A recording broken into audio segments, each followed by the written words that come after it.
But that is connected with Martin Bashir saying we need more regulation of our media.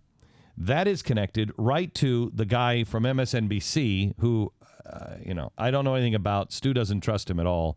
But that says something. This is NBC. And Stu's like, this guy has no credibility at all. There's no reason to believe a word he says. I mean, you could very well. I would probably trust a businessman executive at NBC, even at MSNBC. Over Sync? Over Sync. Come on. Yeah, I mean, this is not a guy you can trust. I mean, Stu. you can. Okay. Come on. When he tries to say he has good ratings, there's an easy way to check that. Yeah, one. whatever. But listen to what he says. I got pulled in, and they told me, hey, listen, we were just, or it was actually one specific person, the head of MSNBC. He said, I was just in Washington, and people in Washington tell me that they're concerned about your tone.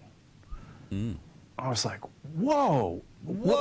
You know, Look how bad all he the is. things That's that why I've I said got about fired. the mainstream media, I still view that as kind of like theoretical. Like a real person, are they really going to say that? I was like, and I'm naively thinking, what does he mean? Did he talk to his friend Bob in Washington?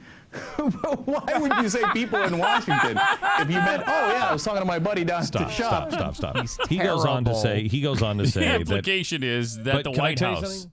is telling them what to do. we know the White House has done that to me, Fox. We know. It was announced in the press afterwards that the White House came to meet with Fox to discuss my tone.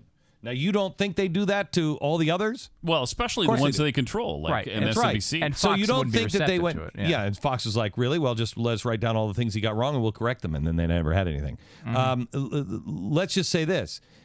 You don't think that they didn't go to MSNBC, to a guy on MSNBC who is apparently, I guess he says, not friendly to President Obama, takes President Obama on. You don't think that they had that conversation? Of course they had that conversation. Of course they had that conversation. So I'm working on this. Why don't we fix America, one town at a time? GBTV. The truth lives here. You will see it live and experience things that no one gets to see.